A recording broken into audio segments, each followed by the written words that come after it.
We have three topics for today's session. One is the orthopedic issues and Down syndrome by Dr. R Sankar, the endocrine issues by Dr. Vaman Kadilkar, and the presentation on cultural issues of Rajasthan, Dr. Mukesh Sen. The first topic will be by Dr. R Sankar. He's going to talk about the orthopedic issues and Down syndrome. The various other aspects, when you consider that, the orthopedic issues are not given much importance. In fact, there are a lot of orthopedic issues, and you have to look into it right from the beginning. I have 4 patients of mine who became totally bedridden because they did not look into it. The atlantoaxial problem is a major problem. He had some numbness. They advised a surgery, they refused, and finally he was brought with quadriplegia. There's a weakness of all the 4 limbs. So there are issues which are related to orthopedic problems, which may not be very severe in most of the cases, but there are issues which you got to give importance to. Now, Dr. Shankar is a renowned orthopedic surgeon. He's going to talk to you on the issues in the orthopedic issues and Down syndrome. First of all, my sincere thanks for the organizing committee, especially Dr. Rekha Ramachandran, for inviting me to give this presentation here. This was the second time I'm doing this. The first one was in Delhi. Okay. As Doctor was telling about orthopedic issues, we don't give much importance to orthopedic issues. By the end of this presentation, you'll understand why you have to give an importance to orthopedic issues. We know it's one of the most common chromosomal abnormality in humans. The reason we get musculoskeletal problem is because of the abnormal collagen type 6. Apart from that, the various medical conditions are found in persons with Down syndrome. So these medical conditions, especially heart problem and respiratory problem, affect the life expectancy and the level of function of a child with the Down syndrome. But because there is an advancement in the medication, surgical management, especially cardiac surgeries, the life expectancy has improved. About 30 years back, the child was living up to 25 years. Now we see they live up to 60 plus years like a normal adult. You can see in our group itself with children graduating school, high school, college, are also contributing to the society in a big way. So if you treat their musculoskeletal problem at the right time, at the right age, they can have a better, they can give a better quality of service to the society. So you have to anticipate what exactly this will happen and how we have to tackle these things. So to have a good quality of life, you have to have a good motor function. This is a prerequisite to integrate them into the mainstream society and lead independent, fulfilling lives. If you look at the predictors of outcome, like who has a good quality of life, in a child who is less than 10 years old, the child is a non-walker and on tube feed, their life expectancy is not that great and their quality of life also is not good. But whereas a child who is more than 10 years old, ambulant, running around, they will have a good quality of life at a later part of life. So orthopedic issue, when you look at the orthopedic issue, you have to first understand children with the Down syndrome, each one is different. So their developmental delay varies from person to person. But at the end of the day, they'll also reach the normal milestone, but at a delayed period. When you look at the orthopedic issues, the main problem is because of 2 things. Hypotonia, that is a loose muscle, and is a ligamentous laxity, resulting in a joint hypermobility. It will mainly affect the spine and the lower limbs. Spine, it can be in the neck or in the general thoracolumbar spine. Hips, knees, and the ankle and the foot also will be affected. There is another condition called arthropathy of Down syndrome. I'll touch before that. What is the natural history? Any condition, any disease, when you look at a disease, if you don't treat 10 years, 20 years, 30 years, what will happen? Unfortunately, we don't have a natural history of any orthopedic problem for Down syndrome recorded. But we'll know if you don't treat, they will end up with a pain and disability when they reach a particular stage. So we have to address these issues. The common problem we have to be very careful about is cervical spine instability. If you don't treat it, doctor was telling, that's what will happen. The child will end up quadriplegic or a paraplegic. Okay? The incidence is about 10 to 15% in children with the Down syndrome. Instability can happen between the skull bone and the vertebral bodies or between the vertebral bodies. If you leave it late, it will produce, because the spinal cord is going through the vertebral bone, the instability will cause irreparable damage to the spinal cord, resulting in quadriparesis. So, what age you suspect this problem? What are the common signs and symptoms you have to look for? And when will you investigate? And what is the treatment, if at all is necessary? So, usually when the child is born, the child doesn't have instability. The instability develops at a later stage, probably at the age of 5 years to 15 years. Most of the children, even if they have instability, they are asymptomatic. Only about 1 to 2% of the children will have a symptomatic instability. What are the common signs and symptoms? The children usually will be normal, then gradually developing all these problems. Neck pain, stiff neck and headaches, or sometimes pins and needles and numbness. Sometimes normal voiding child developing bedwetting and other problems at a later period. And sometimes subtle symptoms like decreased tolerance for activities, abnormal gait like walking with a stiff knee because the leg is weak, so they'll keep the leg straight and walk. Loss of ambulatory skills and clumsiness and tripping and falling frequently. Usually we don't investigate these children, but there is no harm in doing a screening X-ray at the age of 5 years. But when your child is going for a Special Olympics, there is a criteria. You have to have a cervical spine screening done to rule out instability. If the child has instability of the cervical spine, that particular child is not allowed to participate in contact sports, diving, gymnastics, etc. But if you want to get into swimming, they'll ask you to participate from the pool rather than diving from the board. Sometimes we do cervical spine assessment before giving anesthesia, before any surgical procedure. The cervical spine lateral view X-ray is controversial because some societies, they don't advise this as a routine mean of investigation. We can group them into 3 groups of categories. One, there is no instability. The another, instability, but there is no symptoms. The third one, instability and symptomatic. So we are only worried about the third group. So first group, if there is no instability, they don't need to follow up, but still we keep them under observation in case in future if they develop instability. So once in 2 years or 3 years, do a simple X-ray that will sort out the problem. But if there is instability, but the instability is asymptomatic, you need to have a regular follow-up every year at least with the X-ray. If the instability gets progressive, then you have to do an MRI to make sure it's not pressing on the cord. If there is any problem, you have to educate the parents and advise activity modification, like not involved in any contact sports and all those things. If there is instability, along with the symptoms, the only treatment is surgery. We do X-ray in 2 different views, head bending forward and bending backward. That will tell us whether the bone is moving front and back. If it moves, then you do an MRI scan. MRI scan will show the pinching of the spinal cord at the level of the compression. If there is a change in the spinal cord, that means it has already done a damage to the spinal cord. The treatment will prevent further damage, but it will not help them to recover the damage it has already caused. This is one of the 6-year-old presented with a quadriparesis. This child was operated, stabilized, that the surgery prevented further progression of the thing. The child also recovered partially. The next common problem what we come across in spine is scoliosis. Scoliosis is nothing but the lateral curvature of the spine. It usually happens at the level of the thoracic spine, that is back of the chest. There are 2 types of cases we see in children with the Down syndrome. One, the child who had a cardiac surgery done, because of the thoracotomy, that acts as a tethering effect, producing scoliosis.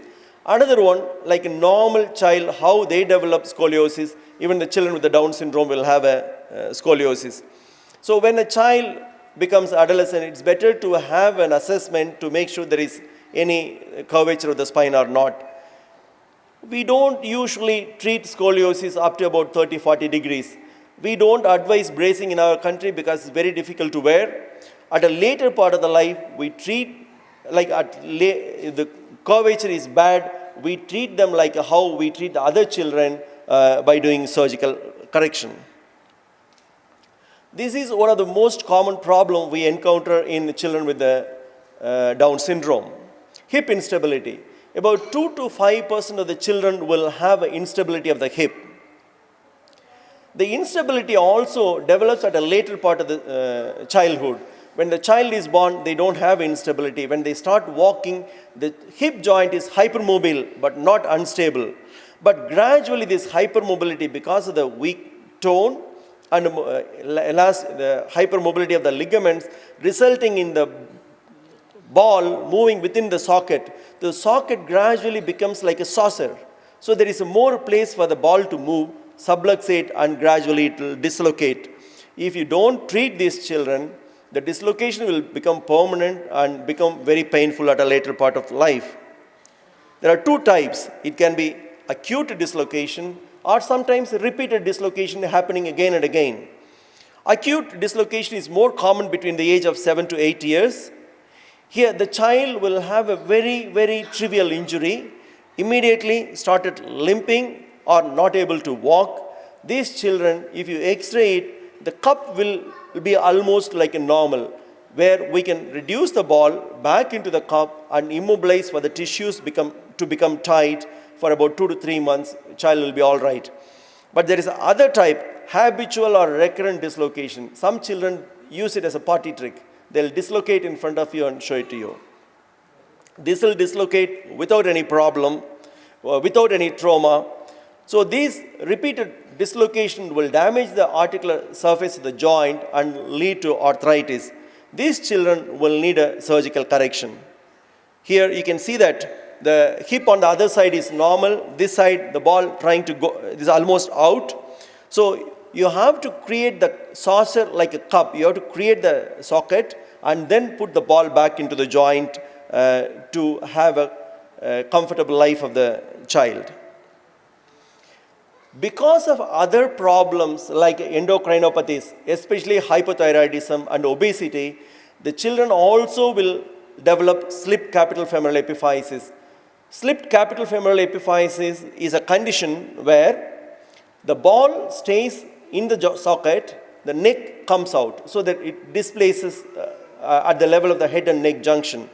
If this happens, these children won't complain of a hip pain. They'll have a pain around the inner thigh and the knee, and usually because it is related to endocrine problem, it will be high grade. It has to be addressed immediately, otherwise the ball will die off because of a poor blood supply. The treatment for this condition is only a surgical management. Medical management or rest won't help. Just showing you this x-ray. That's it. The next will go around the knee. There are two problems you can get around the knee. One is the knock knee. Another one is a patellofemoral instability. Patella is nothing but the kneecap. When you look at the kneecap sits in between the two grooves, in the groove between the two condyles of the thigh bone. In all the movements, it stays in the groove. But in a child with the ligamentous laxity, there is a possibility this kneecap can just move out of place. Sometimes it will go back to normal place. Sometimes it will permanently stay back.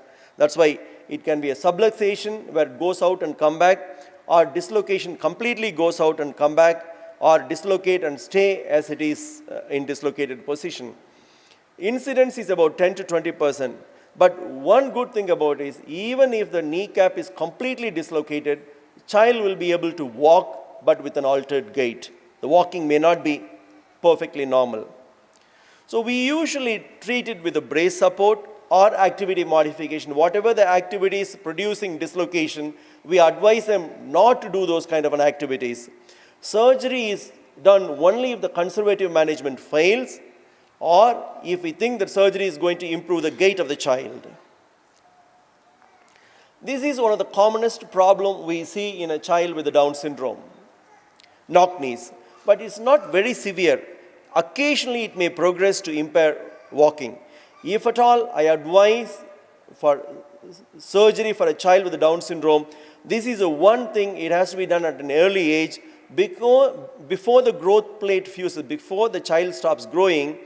If you go and do a simple surgery, we can get a good correction. But whereas the same child, if you see after the age of 15, 16 years, where the growth plate is fused with the main bone, we still can get a good correction. But the child will end up having a major surgery. You know the surgery has inherent risks in children with the Down syndrome. Foot disorders. We see a lot of children with foot deformities, whether little toe or a big toe or sometimes flat foot. I saw people from Australia. This paper was published from Australia. The Association of Foot Structure and Footwear Fit with the Disability in Children and Adolescents with Down Syndrome. This was published through Down Syndrome Victoria in Australia. Okay, but the pamphlets were sent to all the parents with the children with the Down syndrome. They filled the questionnaire, and this was the thing, we got it from them. The paper was published about 3 years back. If you look at that, flat feet and lesser toe deformities are not associated with foot-specific disability in children and adolescents with Down syndrome. So only thing which causes problem is hallux valgus. The picture, if you see that, the big toe pointing towards the little toe, only that will cause more problem, like a foot-specific disability or ill-fitting shoes. If you can avoid these two things, you will avoid most of the foot problems. So treatment of foot disorders are mostly conservative. Flat feet doesn't need any treatment apart from stretching the heel cord if it's tight, or appropriate arch support is only mainly to prevent abnormal shoe wear. If the children has toe deformities, you can give a wide toe-fitting shoes to accommodate the toes. Surgical corrections are done only if the deformities are severe or rigid and painful. There is another condition reported recently, arthropathy of Down syndrome. This is like a rheumatoid arthritis. This is seen only in children with Down syndrome. It occurs in about 1 to 2% of children. It is almost similar to juvenile rheumatoid arthritis, progressive with subluxation of joints. The treatment is only purely medical. You have to consult a rheumatologist to sort out this problem. Apart from orthopedic issues, when a child is going for a surgery, we have to think about the anesthetic risk also. Because children will have a multi-system involvement, there are a lot of challenges for anesthesia. Most of the children, about 40 to 50% of the children will have a cardiovascular problem that also causes a risk. Apart from that, difficult airway, putting a tube also is not easy because of the large tongue and instability in the neck that you have to investigate before the child is going for an anesthesia. Associated issues. These are the two things which can make the orthopedic issues worse. One is obesity. Because if the child is obese, there is too much of a load going through the joint, it will make the joint wear out fast. Also, if you are planning in an obese child, doing a surgery is difficult. Another thing is osteopenia or osteoporosis in the children because the low bone mineral density resulting in fractures. The fracture is difficult to fix because putting a plate and screw is difficult in an osteoporotic bone. Apart from that, the surgical problem is infection, delayed wound healing, and sometimes non-union of the fractures. And even if you put bone grafting, it will get resolved. So in summary, about 20% of all patients with Down syndrome experience orthopedic problems. Upper cervical spine instability has the most potential for morbidity and consequently requires close monitoring. Scoliosis, hip instability, patellar instability, and foot problems can cause disability if left untreated. In some of these conditions, early diagnosis can prevent severe disability. I know the theme for this meeting is inclusion. For the children with the Down syndrome to be inclusive, you have to include the orthopedic surgeon in the management of this problem so that we can make this child mobile and pain-free and integrate them into the normal society. Thank you. Thank you, sir. Thank you for enlightening us on the orthopedic problems which many of which are correctable but ignored. The floor is open for discussion. Any questions? I think there should be a lot of questions. My daughter is 5 years old. So when she sits, her right leg goes, it makes a sound. It goes cut, cut, cut. So Yeah, clicking is not a problem at all. It's like when you can get this in the fingers and the toes, the same thing, the clicking doesn't mean anything. Sometimes even the movement of the tendons and the ligaments over the joint will produce clicking noise. Okay. Or sometimes plaque in the knee joint will produce clicking. Clicking doesn't need any treatment. okay, so nothing It is with not, respect it will to not hip cause any, or something. it will not cause any problem. 4-year-old, 4.5, and whenever he sleeps, he keeps his head like this, backward, towards the backward position. So sometimes when I discuss with the doctor, they say it's normal for the breathing purpose. So is it a normal thing? That's not at all a problem. But the only thing is when they keep that way, sometimes the tongue may fall back and causes problem with the breathing. So that is totally a different issue, but it will not cause any spinal instability. Okay. But hyperextending will put the tongue back. It will block the airway. So they'll have a air breathing. passage is blocked. Yeah, basically. the tongue will fall back and it will block the airway. That is the only issue. Otherwise, there is nothing there to worry. And whenever I feed him also, that time also he keeps his mouth like this. So I used to say, "Khana idhar pe hai, idhar dekho." No, look here." that's not an issue at all. That's not an issue. Okay. Now for the last question. It's the same clicking issue. Say once when she sits, her ankle or the kneecap makes a clicking sound. She continues to do that 3-4 times until I stop her. Is it something that we have to forcibly stop? No, clicking doesn't mean anything. Another thing, you should not allow the child to sit W sitting or sitting on the legs. That will cause a lot of a problem at a later stage. No, You can sit either with the legs straight or cross-legged. Cross. So clicking is not at all an issue. Okay, thank you. Over there. He sometimes prefers to walk on toes, and and even while sleeping, sometimes like he has not while sitting, but sometimes while sleeping he will cross his legs. The way we sit, so and we have to like straighten his legs every time. So could it be a symptom of something? No, that's nothing to do with this problem. Sometimes the tight heel cord will cause the child to walk on a tiptoe.